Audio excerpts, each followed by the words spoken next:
Norma baharu solat berjemaah. Hari Jumaat.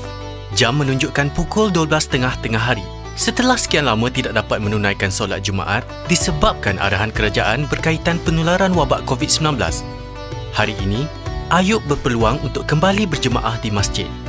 Ayub juga merupakan AJK masjid. Ayub sedang bersiap-siap untuk pergi ke masjid. Rosnah, isteri Ayub, turut membantu menguruskan suaminya. Ayub mengambil langkah awal dengan berwuduk dari rumah mengikut garis panduan solat Jumaat. Ayub terus memakai pelitup muka dan membawa hand sanitizer bersamanya. Ups, nasib baik Ayub teringat. Sekarang, semua jemaah perlu membawa sejadah mereka sendiri ke masjid. Ayub memberitahu, Tok Ayah tidak boleh menyertai solat Jumaat kerana mengikut garis panduan yang dikeluarkan oleh Majlis Agama Islam, iaitu jemaah yang mengidap penyakit kronik, warga emas seperti Tok Ayah, tidak dibenarkan hadir berjemaah. Pada masa yang sama, Arif, anak Ayub muncul dari pintu untuk mengikut bersama Ayub ke masjid. Ayub melarang anaknya daripada mengikutnya ke masjid kerana kanak-kanak di bawah umur tidak dibenarkan hadir berjemaah di masjid. Sewaktu sampai di masjid, Ayub melalui pintu utama masjid. Ayub terus ke kaunter di pintu bagi memeriksa suhu badan, sanitasi tangan serta rekod kehadiran jemaah. Penjarakan sosial perlu diamalkan di dalam dan di luar masjid. Walaupun Ayub merupakan AJK masjid, Ayub juga perlu menunjukkan kad pengenalan kepada petugas sebelum masuk ke dalam masjid.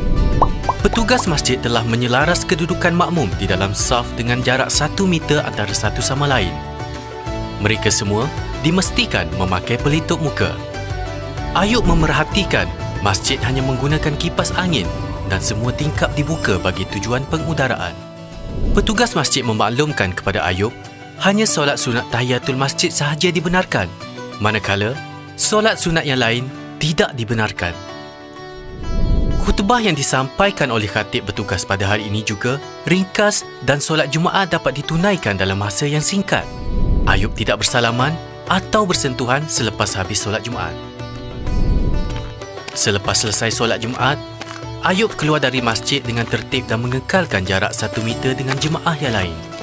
Ayub bersyukur kerana dapat menunaikan solat Jumaat dalam keadaan yang selamat. Pengurusan masjid perlu mengambil langkah-langkah pencegahan berikut.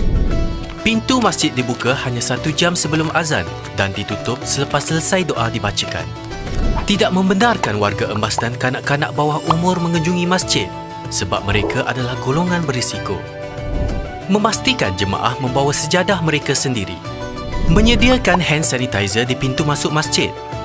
Melakukan pemantauan suhu badan dan merekod nama jemaah yang hadir. Mengekalkan penjarakan sosial 1 meter. Tidak bersalaman atau bersentuhan. Menghadkan penggunaan tandas mengikut bilangan bilik tandas pada satu-satu masa.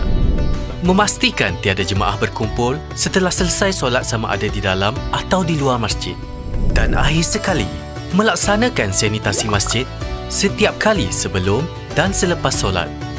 Norma baharu dalam mengunjungi rumah ibadat yang dilalui oleh Ayub bukan sahaja untuk orang Islam. Kawan-kawan Ayub daripada pelbagai agama juga perlu mematuhi perkara yang sama apabila ke rumah ibadat masing-masing. Pada masa yang sama, pihak pengurusan rumah ibadat perlu mematuhi garis panduan yang ditetapkan oleh pihak berkuasa.